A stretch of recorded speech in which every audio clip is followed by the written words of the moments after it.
Our community, above all others, is no better than how well it moves, no worse than how much time we waste just waiting.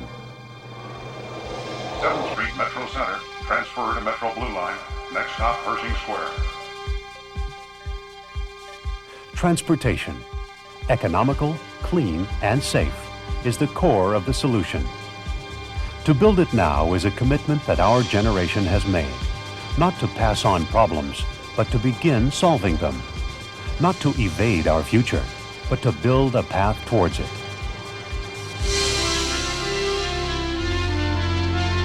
60 feet beneath its crowded streets, the foundation of LA's rail transit is being forged.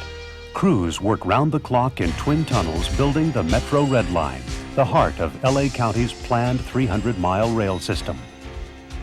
Funded by federal, state, local agencies, and benefit assessments, the Red Line is being built in 3 segments. The first, 4 miles from Union Station to Wilshire and Alvarado, is scheduled to open in late 1993. At 7th and Flower Streets, the Red Line connects with the Blue Line, the new 22-mile light rail line from Long Beach to downtown LA, thus forming the first interchange in a network that will one day span the county. Confidence in the Red Line's future was affirmed in 1990 in the form of funding for its second segment. And even as the celebration ended, construction plans for Segment 2 were underway. By 1996, the tunnels will be pushed from Wilshire Alvarado to Wilshire Western, then beneath Vermont to Hollywood and Vine, a 7-mile link extending northward to open in 1999. The third segment continues northwest through the Cahuenga Pass to North Hollywood, bringing rail rapid transit to the San Fernando Valley in time for the new century. The scope of LA's rail transit rebirth is massive. Coordinating it all is the Rail Construction Corporation, the design and building arm of the County Transportation Commission. We're building in areas that are already congested, and we're bringing in large amounts of plant and equipment into very constricted spaces. Our first approach to deal with that is to get in and get out as quickly as we can, and that involves getting started, working 24 hours a day, 7 days a week, and keeping the construction program moving rapidly ahead so we can complete our work and get on and leave behind the transportation facilities that we're here to deliver. The Community Relations Department of LACTC and RCC have the charge of making our presence as painless as possible for the business owners and for the residents of the communities who are impacted by our work.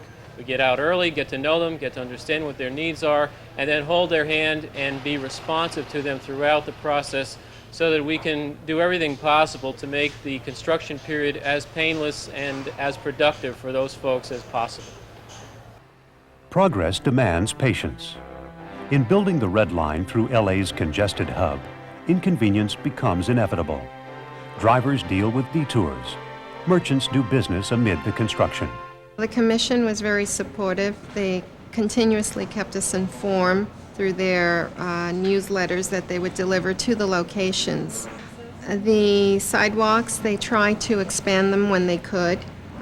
There were times when they were kind of narrow, but we lived through it, and they did give us the opportunity to expand them every time they completed a certain area. Just as the Red Line is crucial to LA's commercial future, its builders are sensitive to the impact of construction on business. The Rail Construction Corporation is committed to maintaining business as usual, to keeping sidewalks clear and access to shops and offices open. At least one lane of traffic is kept free at all times, and extra officers are hired to direct traffic in construction zones.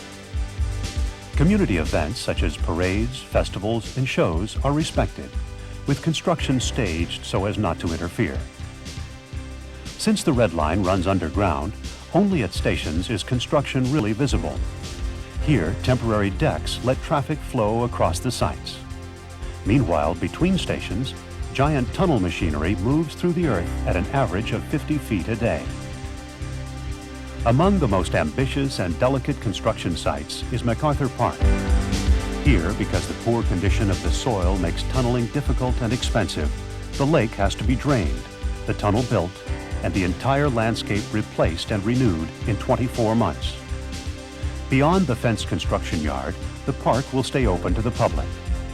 Restoration in 1993 will bring with it $6 million worth of improvements: new lighting, sidewalks, a retaining wall, and a fountain for the lake. Every part of the Red Line will be monitored for security. From the central control facility at Wilmington Avenue and Imperial Highway, station entrances and platforms, ticket machines, and the train cars themselves will be under round-the-clock surveillance. For quick response, the system will be bound with closed-circuit TV, emergency intercoms, and a dedicated mobile police force moving continually along the stations and the trains. Loitering will not be tolerated, and stations will be emptied and locked when the trains are not running. Earthquakes are a fact of life in Los Angeles, a fact that those building the Red Line take into account. The Red Line's tunnels are designed to roll with a quake and are built to survive without collapse. Protected from falling structures and debris, the tunnels are safer than the surface. In the Mexico City and San Francisco quakes, subways suffered no operational problems or injuries to passengers. Red Line trains will merge comfort with speed, accelerating and braking smoothly, each carrying 200 passengers at speeds up to 70 miles per hour. Seats are padded and contoured, and lighting floods the car for effortless reading and visibility. Red Line entrances will become a familiar part of our urban landscape, as easy to find as they are to use. The stations will contain public art that reflects the neighborhoods. The artistic style, some historical, others humorous, form a mosaic of the city's complex character, adding interest to the daily commute.